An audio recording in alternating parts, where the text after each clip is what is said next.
দই কাতলা আমি তোমাদের দেখাতে চলেছি, তোমরা দেখবে চলো কি কি উপকরণ দিয়ে করছি। আর দই কাতলার প্রচুর গুণাগুণ আছে। মাছের সব থেকে ভালো মাছ হচ্ছে কাতলা মাছ। এই মাছ খেলে কি কি মানে উপকার হয় আর কি কি পুষ্টিগুণে ভরপুর, কারা এই মাছ খেলে বেশি ভালো, সেসব আমি রান্না করতে করতে বলছি, দেখবে চলো। আর খুব কম উপকরণ, কম মানে মশলা তেমন কিছু দিচ্ছি না, জিরে ধনে। কেমন করে দই কাতলা বানাচ্ছি দেখবে চলো, বিয়েবাড়ির স্টাইলে। তোমরা এমনি করে বানিয়ে খেয়ে দেখবে, ভালোই লাগবে। এখন দেখাতে চলেছি, দেখবে চলো। দই কাতলা করার জন্য আমার 1 কেজি মাছ আনা হয়েছে, কিন্তু আমি 4 পিস মাছের দই কাতলা করব। তার জন্য আমি 4 পিস মাছ ভালো দেখে নিয়ে নিচ্ছি, নিয়ে আর মাছগুলো রেখে দিচ্ছি। সব মাছগুলো রেখে দিলাম। আর এই 4 পিস মাছ আমি নিয়েছি, 4-5 পিস। আমি প্রথমে এটাতে একটু ভিনিগার দিচ্ছি, লেবুর রসও তোমরা দিতে পারো, কোনো ব্যাপার না। আমি একটু ভিনিগার দিলাম, কয়েক ফোঁটা। একটু গোলমরিচ দিলাম, আর অল্প নুন দিলাম। হলুদ দিচ্ছি না। দিয়ে আমি মাছগুলোকে ভালো করে মাখিয়ে এই আধা ঘন্টা মতো রাখবো।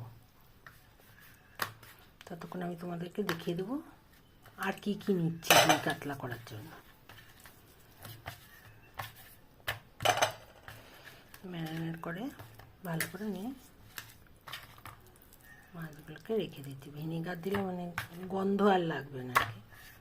অনেকে তো মাছের একটা গন্ধ পায়, আঁশটানে, এটা চলে যাবে। লেবু রস দিলেও কোনো আপত্তি নেই। খুব ভালো মাছটা, এরকম ভালো মাছ দিয়েই দই কাতলা করলে বেশি ভালো। সব মাছ দিয়ে করলেই হয়, কিন্তু এইটা দিয়ে করলে বেশি ভালো হয় আর কি। আমি পুরো ম্যারিনেট করে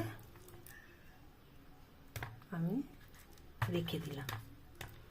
তারপর আমি দেখাচ্ছি কি করছি। আধা ঘন্টা রেখে দেবো। আর আমি ফোড়নের জন্য নিলাম গরম মশলা, এই 2-4 পিস এলাচ, লবঙ্গ, আর একটু দারচিনি। আর নিলাম একটা তেজপাতা আর একটা লাল লঙ্কা। আর একটু বেরেস্তা করবার জন্য একটু কেটে নিলাম। আর এই মশলা করবো, এই যে পেঁয়াজ কুচিয়ে নিলাম, একটা পেঁয়াজ। যার যত বেশি মাছ হবে সে তত আন্দাজে পেঁয়াজ নেবে। আর রসুন নিয়েছি 8-10 কোয়া রসুন, আর কাঁচা লঙ্কা নিয়েছি। আর এই ইয়ের জন্য, ব্যালেন্সের জন্য একটু মিষ্টি নিয়েছি। আর এই মশলাটাই হলো আসল মশলা। এটা নিয়েছি তোমার কাজু আর মৌরি, পোস্ত, একটু সাদা তেল। এই মশলাটা বেটে কেমন করে দিচ্ছি তোমরা দেখো, এইটাতে মাছের মানে ইয়ে আসবে, স্বাদ আসবে। আর এই যে দই ফাটিয়ে রেখেছি। আর কি করছি একের পর এক দেখাচ্ছি। আর এই মাছের কি কি পুষ্টিগুণ আছে তাও তোমাদের বলছি। আমি এবার একটা কড়াইতে তেল বসিয়ে গরম করে নিলাম। এই বেরেস্তাগুলো আমি আগে ভেজে নিলাম।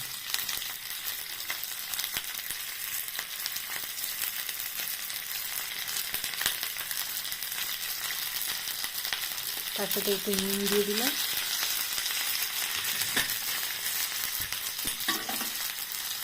খানিকটা ভেজে নেব।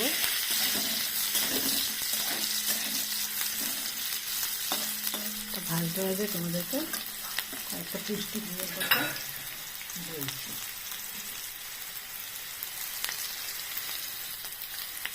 কাতলা মাছে উচ্চমানের প্রোটিন আছে, হৃদরোগের ঝুঁকি কমায়, কারণ ওমেগা 3 আর ফ্যাটি অ্যাসিড আছে। দৃষ্টিশক্তি ভালো করে ভিটামিন এ থাকার জন্য।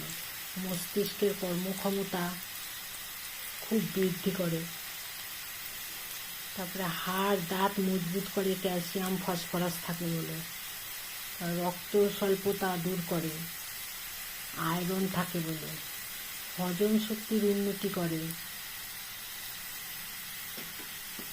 আমি এবার বেরেস্তাটা মোটামুটি ভাজা হয়ে গেল, আমি এবার নামিয়ে দিই। তারপরে আমি তোমাদের আবার বলছি আর কি কি পুষ্টিগুণ আছে, প্রচুর পুষ্টিগুণ। আমার বেরেস্তাটা হয়ে গেল, আমি এবার উঠিয়ে আর মাছগুলো একটা একটা করে ভেজে নেব। বেরেস্তাটা উঠিয়ে নিলাম, এবার আমি এই তেলে মাছগুলো দিয়ে দেবো।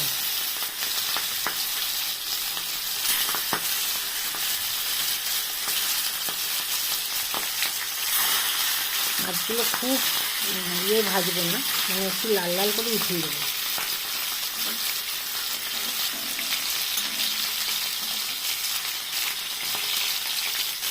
তারপরে তোমার আবার বলছি পুষ্টিগুণের কথা।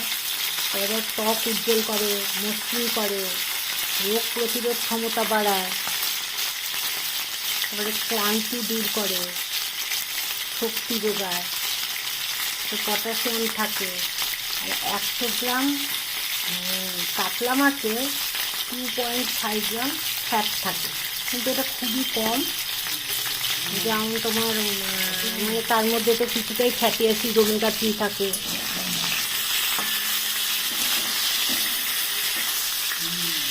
উপকারী, সব থেকে উপকারী মাছ কাতলা। আমি এই মাছগুলো ভেজে উঠাচ্ছি। আর আমার মাছগুলো ভাজা হয়ে গেল লাল লাল করে, অনেকটা বাজবে না, এটাই ঠিক আছে। এবার আমি এগুলোকে মাছগুলোকে একটা একটা করে তুলে নেব।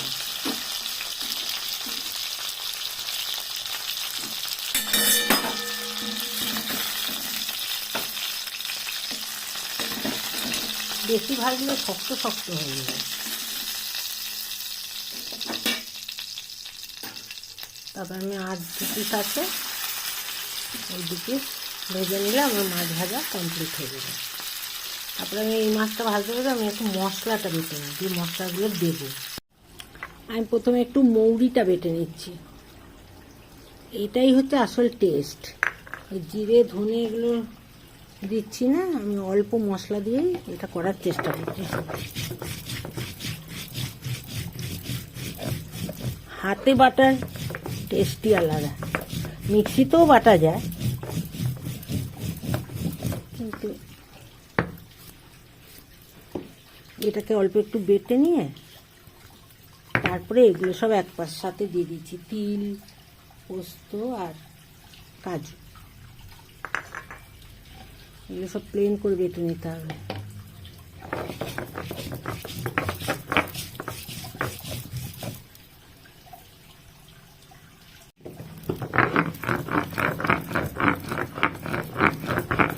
প্লেন করে বাটতে হবে, এই মশলাটাই আসল টেস্ট আনবে কাতলা মাছের। আর এই মশলাটা দিলে তারপরে দই দিলে দইটা ফাটে না।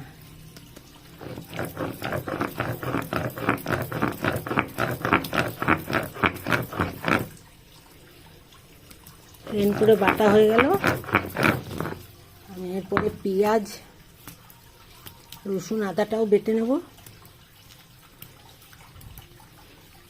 তারপর আমি দেখাচ্ছি।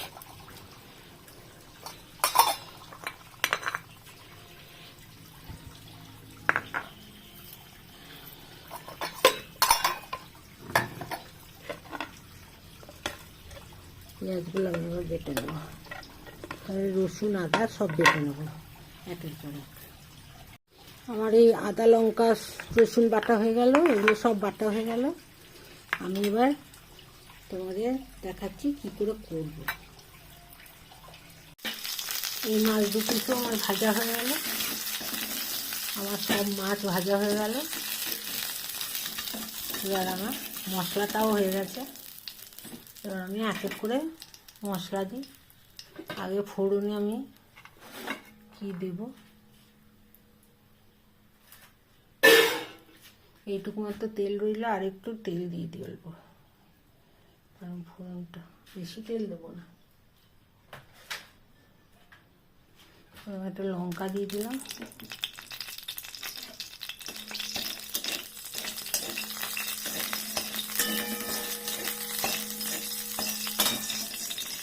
তারপরে তেজপাতা দিয়ে দিলাম, তারপরে গরম মশলা দিয়ে দিন।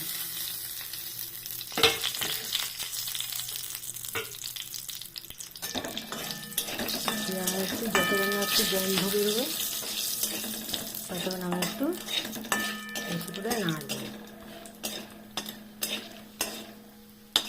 দেখো হয়ে গেছে। আমি এবার পেঁয়াজ বাটাটা দিয়ে দেবো।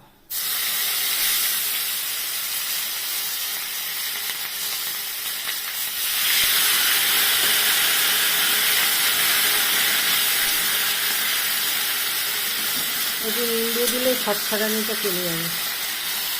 অল্প নুন দিয়ে দিই।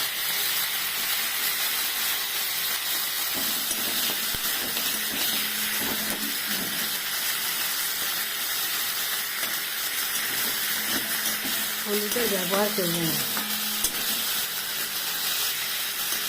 খুব কম, অল্প একটু মাছে যা ছিটে ফোটা হলুদ।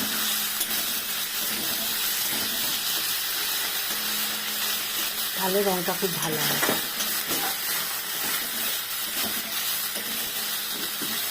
ভালো হয়েছে। তারপর লঙ্কা আর রসুন আদাটা দিয়ে দিলাম।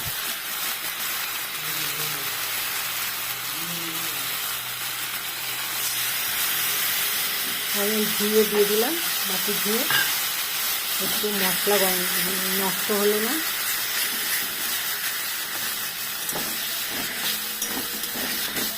যা বলছিলাম কাতলা মাছের ভাজতে ভাজতে আমি আপনাদের বলছি, কাতলা মাছে ভিটামিন ডি থাকে।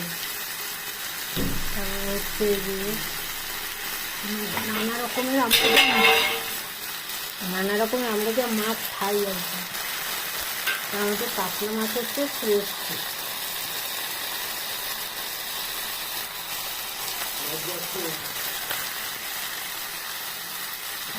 আমাদের কাতলা মাছ হচ্ছে শ্রেষ্ঠ মাছ।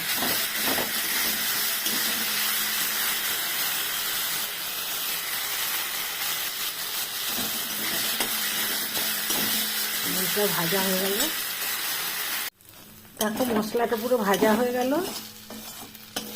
তেল ছেড়ে দিচ্ছে। আমি এবার এর মধ্যে ওই যে মৌরি, পোস্ত, তিল সব মশলাটা দিলাম। এই মশলাতেই টেস্টটা বেশি আসবে। তা আমি ধনে জিরের ব্যবহার করছি না। অনেকে তোমাদের ইচ্ছা হলে তোমরা ধনে জিরের ব্যবহার করতেই পারো। আমি ধনে জিরের ব্যবহার করছি না।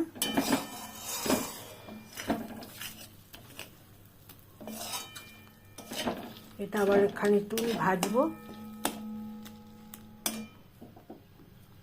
একটু জল দিয়ে দিই।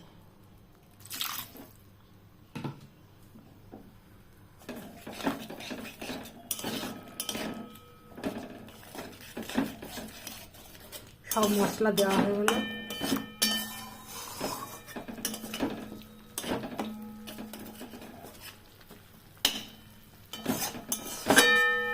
এটাকে আমরা একটু নেড়ে নেব। নেড়ে নিয়ে আমরা এর মধ্যে দইটা দিয়ে দেবো। এই যে কাজুটা দিলাম, এরপর দইটা দিলে কিন্তু ফাটবে না। আর একটু আন্দাজ মতো একটু টক দিয়ে দই দিয়েছি তো, তাই জন্য একটু আন্দাজ মতো একটু মিষ্টি দিয়ে দিলাম ব্যালেন্সের জন্য। আর একটু লাল লঙ্কা দেবো, অল্প কালারের জন্য, অল্পই দেবো কাশ্মীরি লঙ্কা। আর আন্দাজ মতো যা লাগবে নুন দিয়ে দিলাম। এটা যে তেল বেরিয়ে যাচ্ছে।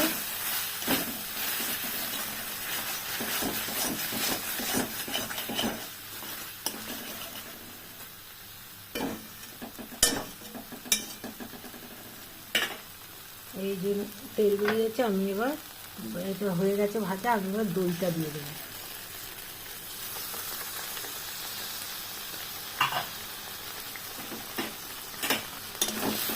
এটা একটু ঘন করে নাড়বো, কিন্তু পোস্ত তো কাজু টাজু আছে বলে এটা কিছু হবে না, ছিটবে না।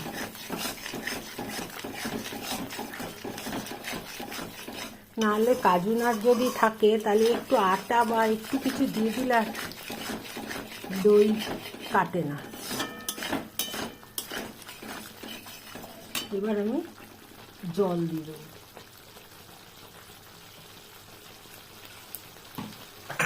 খুব জল দেবো না, দেখো কেমন তেল বেরিয়ে গেছে।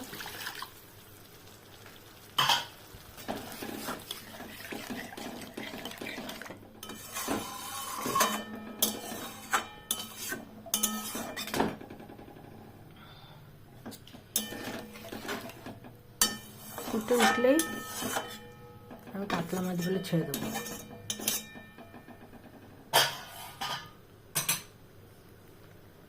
গর্ভবতী মায়েরা যদি কাতলা মাছ প্রত্যেক দিন 1 পিস করে খেতে পারে, তাহলে কিন্তু বাচ্চার হাড়, ব্রেন সব কিছু ভালো হয়। আমি এবার দিয়ে দিলাম কাতলা মাছগুলো, একটু ফুটে উঠলেই নামিয়ে দেবো, একটু ঢেকে দেবো। দেখো কত সুন্দর কালার হয়ে গেছে। আমি এর মধ্যে একটু পেঁয়াজ পাতা দিয়ে দিলাম। তোমরা এটা না দিলেও পারো, অপশানাল। আমার খুব ভালো লাগে মাছের মধ্যে পেঁয়াজ পাতা, তাই আমি দিলাম। তাতে যেন আলাদা টেস্ট হবে। আর অল্প একটু টানলে রেডি হয়ে যাবে। তারপরে আর কি কি দিচ্ছি, তোমরা ধনে পাতাও দিতে পারো।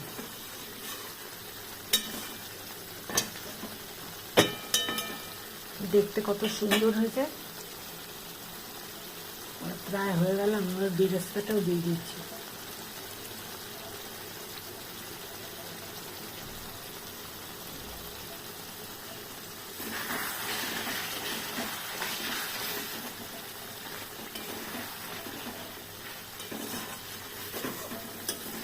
একটা পেঁয়াজ দিচ্ছি, তাই কত গ্রেভি হয়েছে। তোমরা তো আন্দাজ মতো দেবে। দেখো তেল ছেড়ে দিয়েছে, দেখো কি দারুণ কালার হয়েছে, তেল ছেড়ে গেছে। আমি এবার এটা নামিয়ে দেবো। নামাবার আগে একটু গরম মশলা দিয়ে দিলাম আর ঘি দিয়ে দিলাম। যারা ঘি গরম মশলা পছন্দ করে না, তারা ধনে পাতাও দিতে পারো। আমার ঘি গরম মশলা ভালো লাগে, তাই আমি একটু ঘি আর গরম মশলা দিয়ে দিলাম, একদম বিয়েবাড়ির স্টাইলে। আমি এবার একটু বাদে পরিবেশন করে দেবো। কত সুন্দর লাগছে, দেখো কতটা গ্রেভি হয়েছে একটা মাত্র পেঁয়াজ দিয়ে।